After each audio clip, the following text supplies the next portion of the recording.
Hey, you guys. Well, here's a story that should curl everyone's hair. It's about the markets, and it's now concluded, well, at least by one person anyway, that the Fed really can't keep pumping the markets anymore. They're done with it. No matter what they do now, um, the people are just keep leaving the markets, which is good. I've been saying that since a very long time ago. That don't try to play their game. Well, now people are just so terrified of the whole thing that nobody would ever put money in there. But we're at the point right now where the Fed just can't keep pumping up markets. Today there was another this $3 billion POMO. The permanent open market operations. Market ended up down.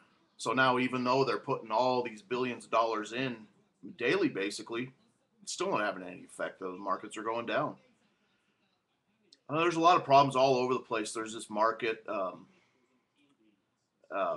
housing market, the foreclosure market. There's a big deal going on about this. I'll try to include a link to you.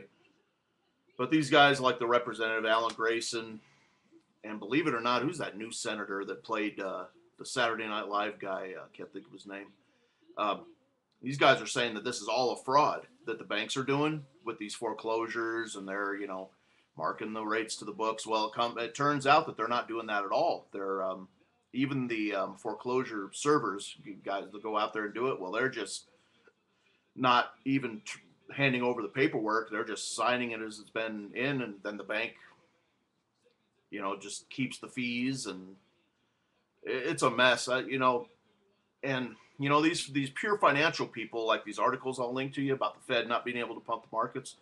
Well, the pure financial people, well, they don't see, like we do, that spend time looking at everything else, what's really going on.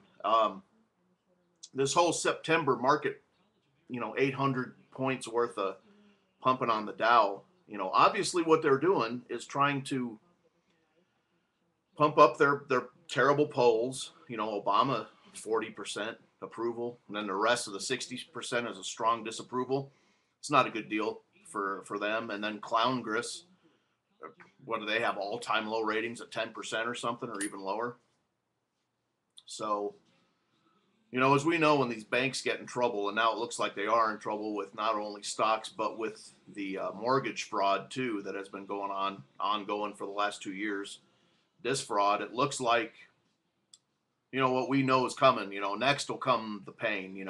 When they tried to get the people to be happy about them pumping the markets, which just makes people more angry. Where do they go to next? Here comes the fear and panic for the people.